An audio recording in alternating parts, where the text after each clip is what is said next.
Welcome back everybody, Automotive Inc. Today we're going to do a quick video on when you should change your oil in your new vehicle. Before we get started, if you don't mind smashing the subscribe button for me, helps the small channel out. Thumbs up and notification bell so you know when I post new content.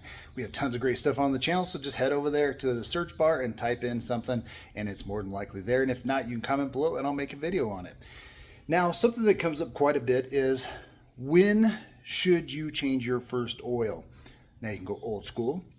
You can go with your raised mindset, just whichever you always have done. You can even follow the manufacturer's scheduled maintenance and do it. Now, I will say this, there is a severe service and a more like light duty driving service maintenance schedule for almost every vehicle out there.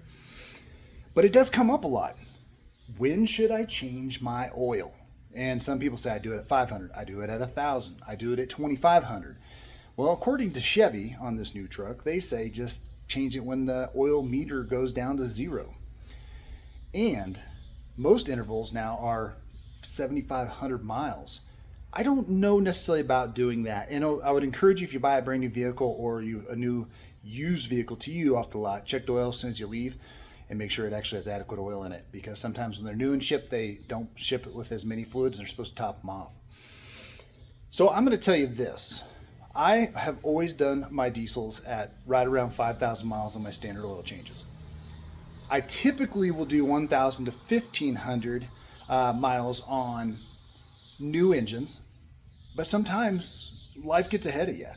I never change gas engines more than 3,500. It has to be right around 35 to 4. I don't go over that on that, especially gas trucks that I'm doing a lot of towing with. Now, is it overkill? I don't know, but your vehicle is your second largest investment that you can make besides your house. So depending on how long you want to keep it, it's cheap insurance to go ahead and change your oil early. Now, on my old Cumminses, they actually used to say leave the oil in there for, I think, like 5,000 miles. It was actually in the owner's manual because the Cummins would send out the engines with modifiers in the oil to help the engine break in. Chevy doesn't say anything about it. They just say, hey, change your oil at the first oil change at 7,500 miles or when the meter says no. The last Ford said the same thing. So you can go on a schedule. Like if you don't drive a lot, you can say, well, my wife's car has 1,700 miles on it in 6 months. Do it 6 months on the first oil change, then maybe go stretch it out a little bit further. But I think a lot of engine problems have started once they started pushing these lighter, thinner viscosity oils and pushing these intervals way out to 7,500 because a lot of people drive their cars probably pretty hard. So I would just probably say around that 1,000-mile mark. And I think I'll get a lot of people commenting on when they think you should do it, 500, 1,000, 1,500, whatever, and I don't think that that's wrong at all. So you guys can sound off in your comments, but if you are the people that say that you do it at 500 or 1,000, would you just do me a favor and make sure you put in there how that has worked for you?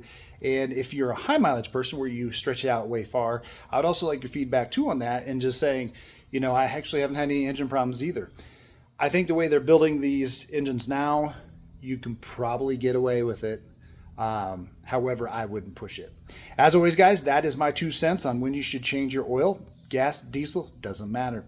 We're going to catch you on the next one.